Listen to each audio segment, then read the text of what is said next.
اس لیے تیسرے عشرے میں ایک خاص عبادت ہوتی ہے جس کو اعتکاف کے نام سے یاد کیا جاتا ہے، اور ہندوستان ہی نہیں بلکہ پوری دنیا کی تمام مساجد میں کچھ نہ کچھ لوگ اللہ کے لیے، اللہ کی خوشنودی اور رضا حاصل کرنے کے لیے اللہ کے در پر پڑ جاتے ہیں۔ اسی لیے اعتکاف کہتے ہیں مسجد میں ٹھہرنے کو، اعتکاف کی نیت سے ٹھہرنے کو اعتکاف کہتے ہیں۔ یہ بڑی عبادت ہے، اور ایسی عبادت ہے کہ اگر کوئی سال بھر کی نیت کر لے کہ میں سال بھر اعتکاف کروں گا تو اس کی یہ نیت ٹھیک ہو جائے گی۔ ایسی اور کوئی عبادت نہیں ہے جو سال بھر ہو سکے۔ رمضان کے روزے بھی سال میں 5 دن رکھنا منع ہے، نماز بھی 3 اوقات میں پڑھنا منع ہے۔ بہت ساری چیزیں ہیں جو ہمیشہ نہیں ہوتی ہیں، قربانی بھی 3 دن ہی ہوگی، حج بھی 5 دن ہوتا ہے، سال بھر نہیں ہوتا، عمرہ بھی 2 گھنٹے میں ختم ہو جاتا ہے۔ لیکن اعتکاف ایک ایسی عبادت ہے کہ اگر کوئی سال بھر کی بھی نیت کر لے تو اس کی یہ نیت درست ہے اور اس کا اعتکاف درست ہو جائے گا۔ ایک مسئلہ تو ہے۔ دوسرا یہ کہ یہ اعتکاف جو ہوتا ہے آخر عشرے میں ہوتا ہے، یہ مسنون اعتکاف ہے۔ مجھے بیان تو دوسرے موضوع پر کرنا تھا، لیکن چونکہ پرسوں سے اعتکاف شروع ہو جائے گا، کل کا دن بیچ میں ہے، پرسوں ہو سکتا ہے بات نہیں ہو پائے، تو آج کا دن میں نے چن لیا تاکہ لوگوں کو معلوم ہو جائے کہ بھائی اعتکاف کس طریقے سے کرنا ہے۔ چونکہ کچھ لوگ پہلے سے تیاری کرتے ہیں، مساجد میں بیٹھنے کے لیے 1-2 دن پہلے سے تیاری کرتے ہیں، تو یہ چونکہ آخر عشرے میں ہوتا ہے، اور اسی آخر عشرے میں ایک رات ہوتی ہے جس کو لیلۃ القدر کی رات کہا جاتا ہے۔ یہ رات اتنی فضیلت والی ہے کہ اللہ نے قرآن میں اس کی فضیلت بیان فرمائی، لیلۃ القدر خیر من الف شہر، کہ یہ رات 1000 مہینوں سے عبادت کرنے سے زیادہ بہتر ہے۔ بہت آسان ہے اس رات میں عبادت کرنا۔ 5 راتیں ہیں، طاق راتیں 5، 21، 23، 25، 27 اور 29۔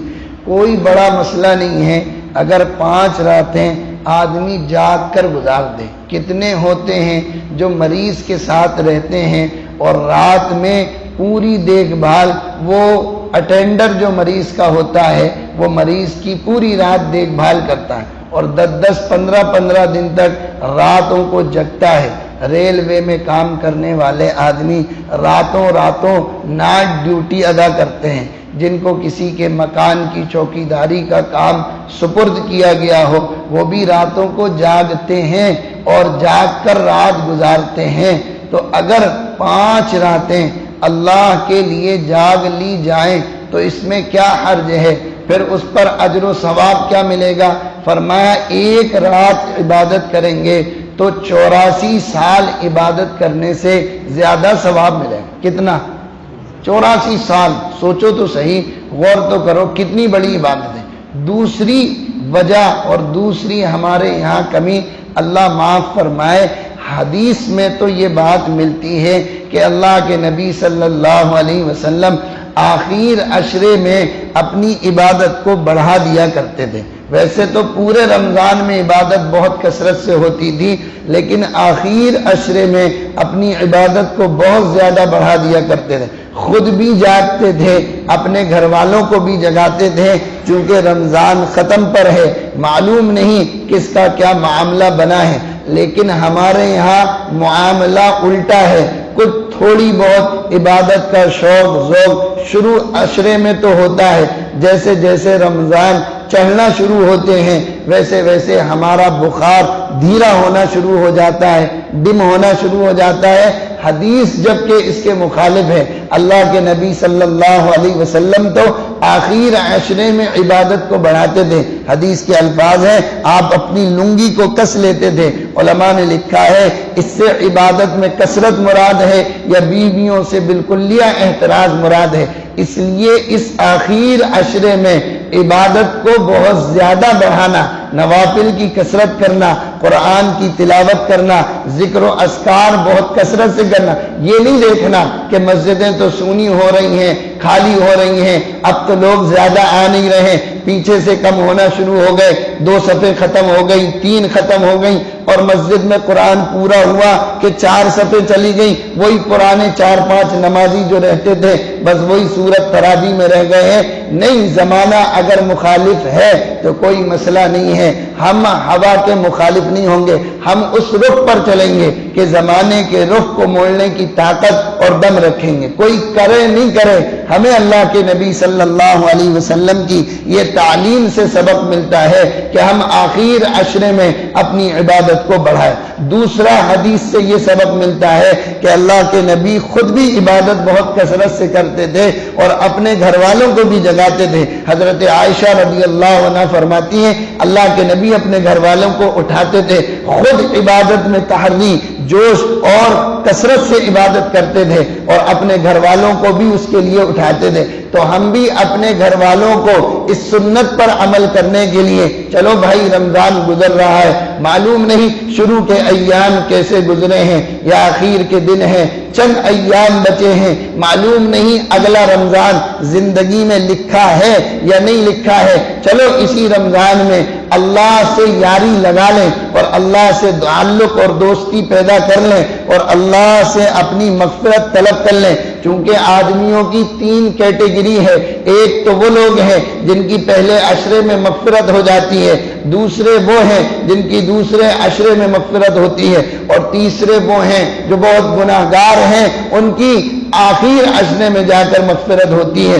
تو یہ آخر عشرہ عبادت، ریاضت اور تلاوت، ذکر و اذکار، اس میں کثرت سے یہ تمام کام کرنے کی ضرورت ہے، اور جس کو یہ تمام کام آسانی کے ساتھ کرنا ہو اس کے لیے ایک بہترین عبادت یہ ہے کہ وہ اعتکاف کی نیت کر کے اللہ کے گھر پہ ڈل جائے، پڑ جائے، بیٹھ جائے کہ جب تک دروازہ کھلے گا نہیں میں تیرے در سے جانے والا نہیں ہوں۔ وہ تو کریم آقا ہے، وہ تو بڑا مہربان ہے، یہ پڑ جائے گا اور اللہ سے مانگے گا تو اللہ کی ذات سے امید ہے اللہ تبارک و تعالی اس کو ضرور عطا فرمائے۔ اور اگر یہ وسعت قلبی کے ساتھ اور اللہ کی مغفرت وسیع کو سامنے رکھتے ہوئے ساری دنیا کی ہدایت کے لیے بھی اللہ سے درخواست کرے گا تو ہو سکتا ہے اللہ اس کی درخواست کو قبول فرما لے اور ساری دنیا میں ہدایت کو عام فرمائے۔ وہ بنی اسرائیل کا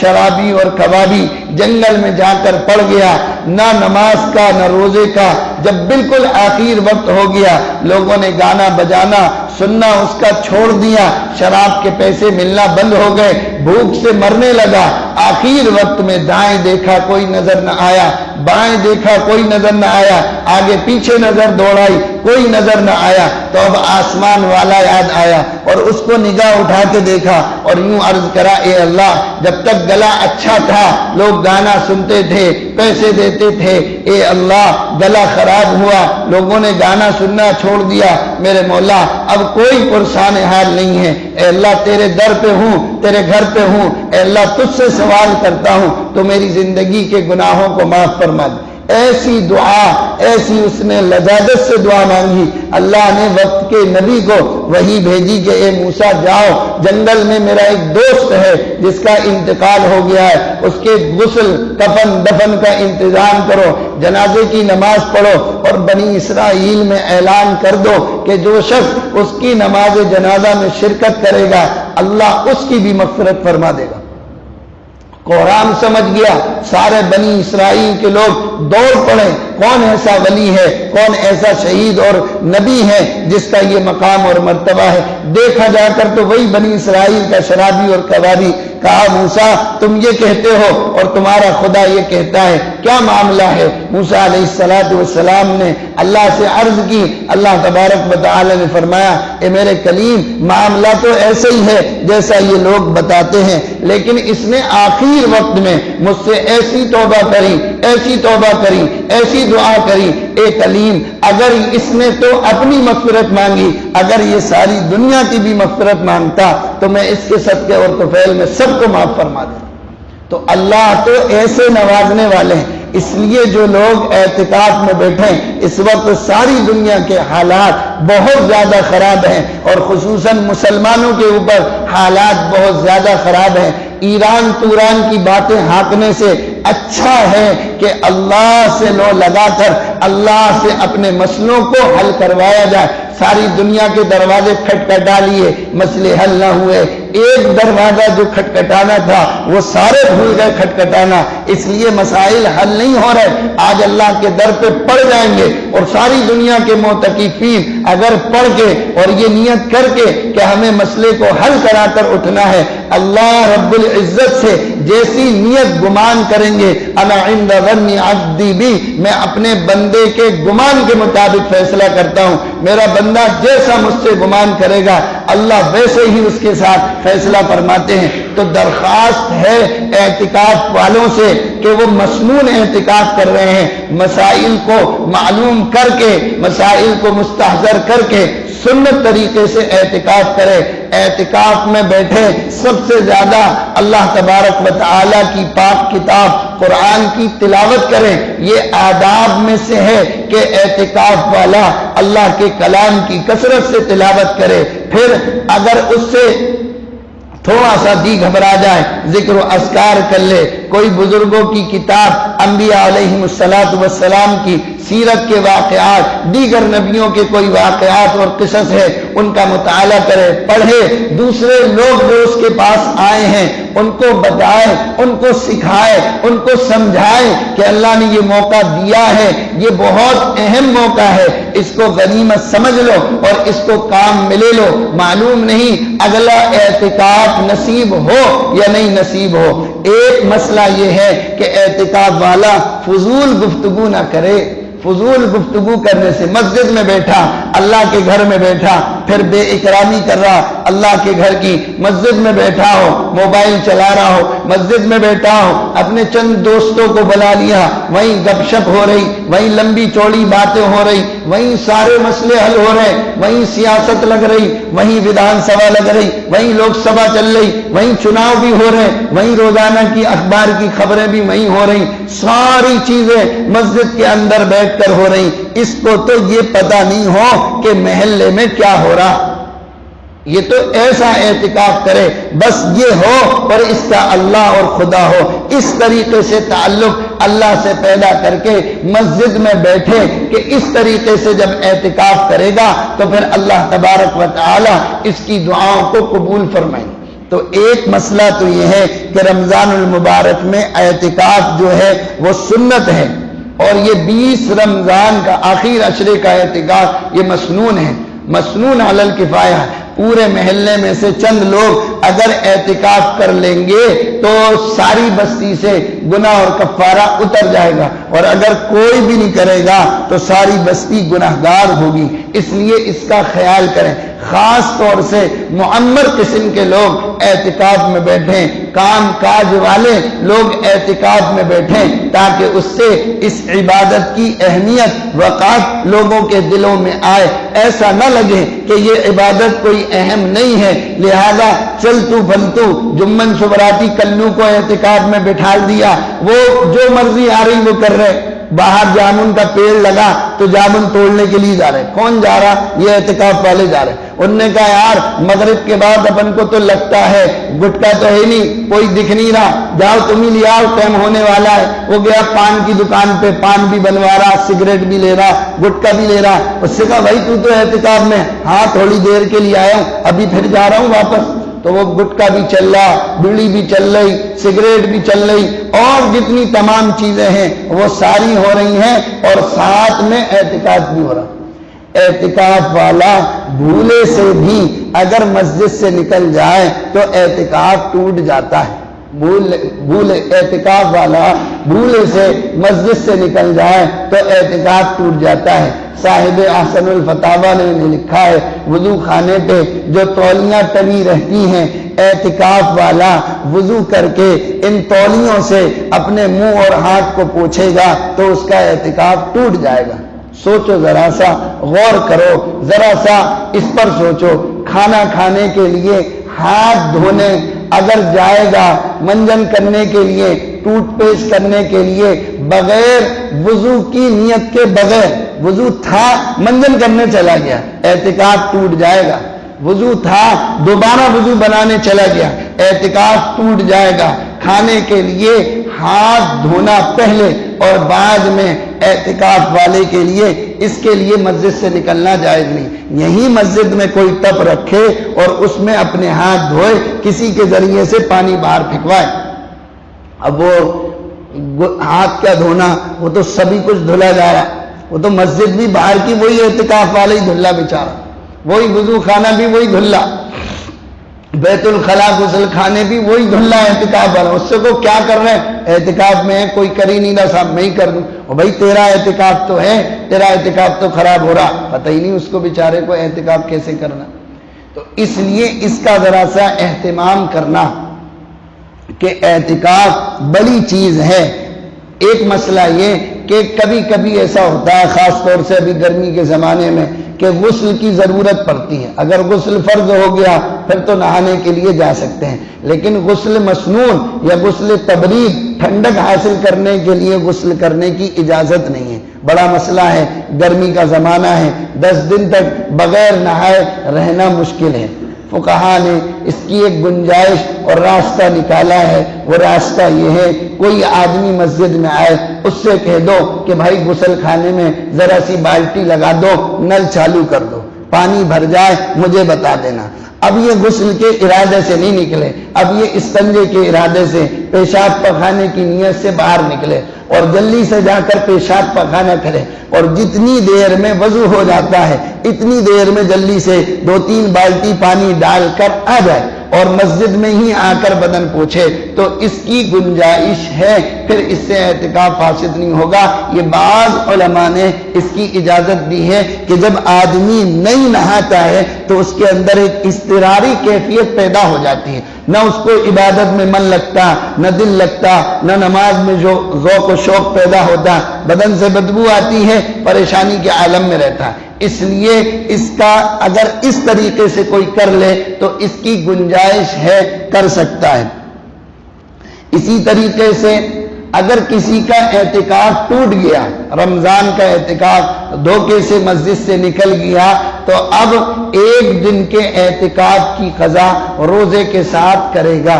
بہتر یہ ہے کہ پورے عشرے کی قضا روزے کے ساتھ کر لے۔ بہت سارے لوگ اور بہت ساری مسجدوں میں پچھلی سال اور اس سے پچھلی سال جب لاک ڈاؤن تھا، بہت سارے لوگوں نے اعتکاف کرا لیکن روزہ نہیں رکھا۔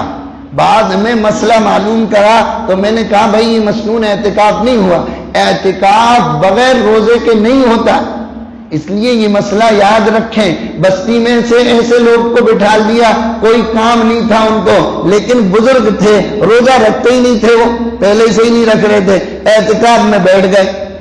اب ان سے کہا کہ بھائی اعتکاف میں بیٹھے ہو؟ ہاں بیٹھے۔ روزہ ہے؟ نہیں روزہ نہیں ہے، تو یہ مسنون اعتکاف نہیں ہوا۔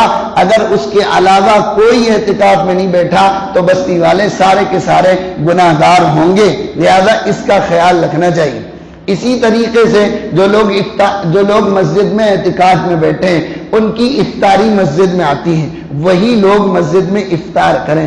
دوسرے لوگ اگر ان کے ساتھ افطار کرنا چاہیں، کھانا کھانا چاہیں، تو جب تک اعتکاف کی نیت نہ کر لیں، جب تک ان کے ساتھ کھانا مناسب نہیں۔ اعتکاف نفل اعتکاف کی نیت کر لیں، پھر ان کے ساتھ کھانے کے لیے بیٹھ جائیں، تھوڑی دیر پہلے مسجد میں آ جائیں، نفل اعتکاف کی نیت کر لیں، دعا پڑھیں، بسم اللہ کیا ہے، اللہم افتح لی ابواب رحمتک، اور پھر یہ نیت کریں نویت الاعتکاف وما دمت فی المسجد، اے اللہ جب تک میں مسجد میں رہوں گا اعتکاف کی نیت ہے۔ اب ان کے ساتھ بیٹھ کر کھانا بھی کھا سکتے ہیں، افطار بھی کر سکتے ہیں۔ جو لوگ معتکف ہیں وہ حضرات دوسروں سے کنارہ کشی اختیار کر کے ادھر ادھر کی باتیں کر کے اللہ تبارک و تعالی سے اپنی لو لگا کر خاص دعاؤں کا اہتمام کریں، نمازوں کا، تلاوت کا، تہجد کا، ذکر و اذکار کا خاص اہتمام کریں۔ معتکف حضرات جن مسجدوں میں جمعہ نہیں ہوتا ہے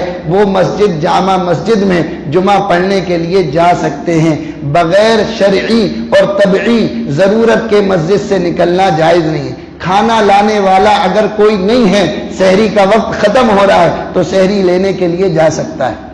بیت الخلاء استنجا مسجد میں نہیں ہے تو جا سکتا ہے، کھیت الخلاء بھی جا سکتا ہے، اور اپنا گھر اگر قریب ہے تو وہاں بھی جا سکتا ہے۔ لیکن مریض کی عیادت کے لیے، جنازے کی نماز کے لیے معتکف نہیں نکل سکتا، یہ نہیں نکلے گا، لیکن اس کے باوجود بھی اس کو جنازے کی نماز کا اور مریض کی عیادت کرنے کا ثواب ملے گا۔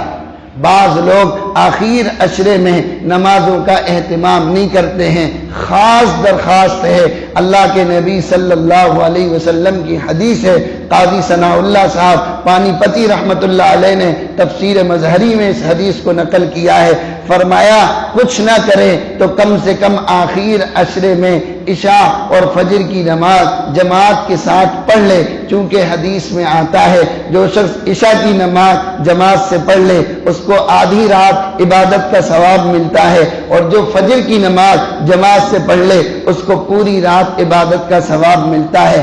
کوشش یہ کرنا چاہیے کہ نفلی کام ہے، نفلی عبادت ہے، جتنا تنہائی میں، جتنا گوشے میں ہو وہ زیادہ اچھا ہے۔ آپ کہیں گے صاحب تنہائی میں عبادت کریں گے، گوشے میں عبادت کریں گے، گھر میں عبادت کریں گے، مزہ نہیں آئے گا۔ مزہ تو ہو ہلڑ میں آتا ہے، ذرا سی اجتماعیت ہونا چاہیے، چکا چوند ہونا چاہیے، مسجد میں آوک جاوک ہونا چاہیے، سجاوٹ ہونا چاہیے، لوگوں کا ہو ہلہ ہونا چاہیے، جب جا کے عبادت کے اندر لطف اور مزہ آتا ہے۔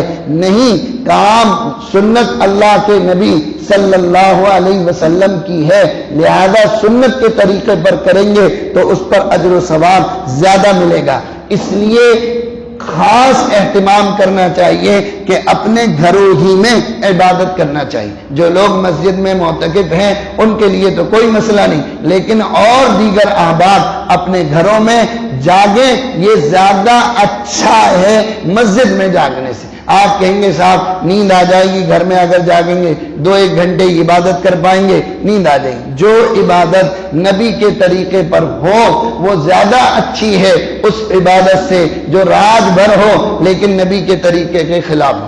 اسی لیے علماء نے مسئلہ لکھا، غور سے سنو، بیت الخلاء جانا سنت کے مطابق، بیت الخلاء میں سنت کے مطابق داخل ہونا بیت اللہ کے اندر خلاف سنت داخل ہونے سے افضل ہے۔ چونکہ بیت الخلاء سنت کے مطابق داخل ہوا ہے اور بیت اللہ میں خلاف سنت داخل ہوا ہے، لہذا بیت الخلاء میں داخل ہونے کا ثواب ملے گا، اور بیت اللہ میں سنت کے خلاف داخل ہوا لہذا کوئی ثواب نہیں۔ مسئلہ سمجھنے کا ہے، دین نام ہماری عقل کا نہیں ہے، دین نام ہماری خواہشات کا نہیں ہے، دین نام جناب محمد الرسول اللہ صلی اللہ علیہ وسلم کی اتباع کا نام دین ہے۔ عید کی نماز ہے، کتنا بڑا مجمع ہے، کثیر تعداد ہے، عقل کیا کہتی ہے، اس میں تو 2 اذانیں ہونا چاہیے تھی تاکہ لوگ اور جم کے آ جائیں، اور تکبیر بھی 5 مرتبہ ہونا چاہیے۔ ہوتی کیا عید کی نماز میں اذان اور اقامت؟ کیوں نہیں ہوتی؟ اللہ کے نبی سے ثابت نہیں۔ اب کوئی کہے یار اذان ہی تو ہے، کوئی غلط کلمے کہہ رہے ہیں، نہیں، اب اذان کہے گا تو ثواب ملے گا یا گناہ ملے گا؟ بتاؤ بھائی، ہے روزہ 6:51 پہ کھل رہا، ٹھیک ہے، اور اب لوگ یوں کہیں کہ نہیں صاحب میں تو بڑا طاقتور ہوں، کمپلین پیا ہے میں نے شروع میں، بہت زیادہ میں نے بون بیٹا پیا ہوا، بہت جسم و جسامت ہے، قوت میں تو 7 بجے کھولوں گا۔ تو اب بتاؤ یہ 9 منٹ جو بعد میں روزہ نہیں کھول رہا، 9 منٹ کے بعد کھول رہا، اس کو ثواب ملے گا گناہ ملے گا؟ اور 1 منٹ پہلے کھول لے تو روزہ نہیں ہوگا، اور 5 منٹ بعد کھولے تو گناہ پڑے گا۔ کیوں؟ اس لیے کہ دین اپنی عقل کا نام نہیں ہے، دین نام ہے اللہ کے نبی صلی اللہ علیہ وسلم۔ غروب آفتاب ہو گیا، حکم ہے روزہ کھولو، اپنی طاقت اور قوت نہیں بتاؤ، بس جتنا ہمارا حکم ہے اتنا مانو۔ اس کا نام دین ہے۔ یہ کہنا کہ صاحب رات میں نیند آ جائے گی، عبادت گھر میں کریں گے، مزہ نہیں آئے گا، شوق نہیں آئے گا، اتنی مبارک رات ہے، جتنی توفیق اللہ تبارک و تعالی سنت کے مطابق دے دیں اتنی توفیق، اتنی عبادت آدمی کر لے، اس بہت عبادت سے بہتر ہے جو سنت کے خلاف ہو۔ حدیث میں آتا ہے ان احب الاعمال الی اللہ تعالی ادومها وان قل، اللہ کو وہ عبادت بہت پسند ہے جو کم ہو لیکن مستقل ہو، دائمی ہو۔ اللہ کے یہاں میں نے پہلے بھی کہا تھا، اللہ کے یہاں کوالٹی دیکھی جاتی ہے، کوانٹٹی نہیں دیکھی جاتی ہے کہ اس نے عبادت کتنی کی، نہیں، کتنی نہیں ہے، اللہ کے یہاں تو کوانٹٹی، کوالٹی ہے، کیسی عبادت کی ہے۔ اسی لیے حدیث میں آتا ہے، ابن کثیر رحمت اللہ علیہ نے لکھا ہے لیلۃ القدر کی رات میں جو شخص ایک مرتبہ اخلاص کے ساتھ لا الہ الا اللہ محمد الرسول اللہ پڑھتا ہے، اللہ اس کے ساری زندگی کے گناہوں کو معاف فرما دیتا۔ اخلاص کی قدر ہے۔ اب کلمہ تو ہے دن بھر پڑھ لیں کوئی مسئلہ نہیں، لیکن وہی کلمہ اخلاص کے ساتھ لیلۃ القدر کی رات میں پڑھا جائے گا، اللہ اس کے ساری زندگی کے گناہوں کو معاف فرمائے۔ تو عبادت کی رات ہے، جس طریقے سے نبی نے بتایا ہے اس طریقے سے کریں گے تو ثواب ملے گا، اس کے خلاف کریں گے تو ثواب نہیں ملے گا۔ یہاں عبادت کی رات ہے، وہاں نوجوان لڑکے بائکوں سے نکلتے ہیں، محلوں میں سیٹیاں بجاتے ہیں، دوسروں کو پریشان کرتے ہیں، غیر مسلم بھی رہتے ہیں۔ آپ کی عبادت کی رات ہے، ان کی تو نہیں ہے۔ آپ کی عبادت کی رات ہے تو آپ عبادت کرو، آپ دوسرے کی نیند میں کیوں خلل ڈال لو؟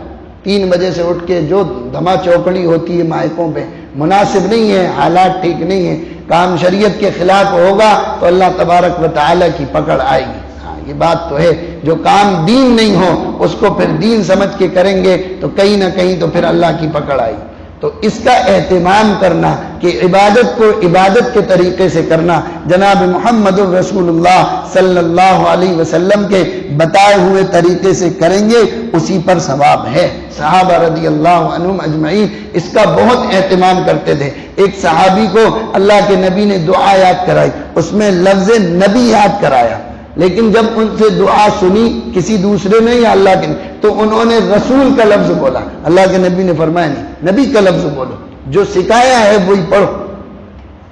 سمجھ میں آئی نہیں ہے؟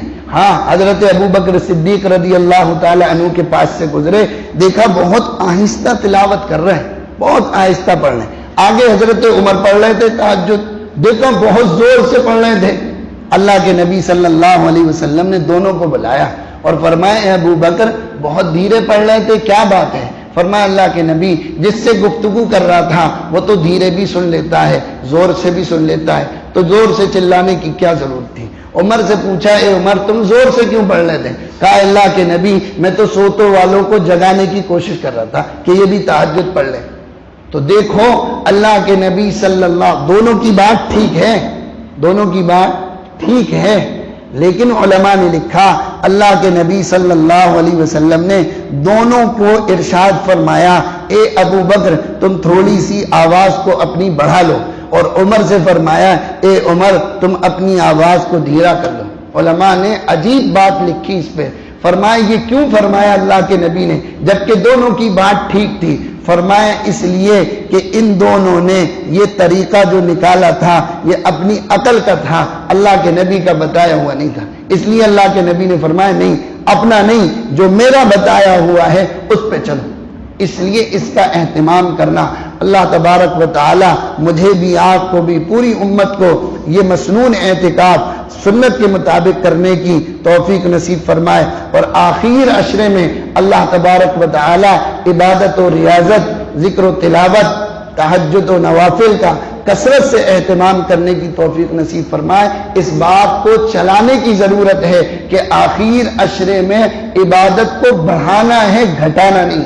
اللہ معاف فرمائے، الٹی نیا بہ رہی ہے، الٹی بہ رہی ہے، جہاں 20 ہوا وہیں گراوٹ اور آنا شروع، روزے داروں میں بھی، نوافل میں بھی، تراویح میں بھی، نمازوں میں بھی، حالانکہ بڑھنا چاہیے تھا لیکن یہاں گھٹنا شروع ہو رہا ہے۔ اس لیے اس کو چلانے کی ضرورت ہے، خود اپنے عمل سے ثابت کرنے کی ضرورت ہے کہ آخر عشرہ ہے، اس میں تو عبادت ابھی تک جو کمی ہوئی ہے اس کو بھی ہم پورا کریں گے، اور اب یہ جو آخر عشرہ شروع ہو رہا ہے اس میں بھی عبادت اہتمام کے ساتھ کریں گے۔ اللہ مجھے بھی، آپ کو بھی، اور پوری امت کو اس آخر عشرے کی قدردانی نصیب فرمائے، اور اعتکاف کو سنت طریقے سے اور آخر عشرے کی طاق راتوں میں عبادت بھی سنت کے طریقے سے ادا کرنے کی توفیق نصیب فرمائے۔ وآخر دعوانا ان الحمدللہ رب العالمین۔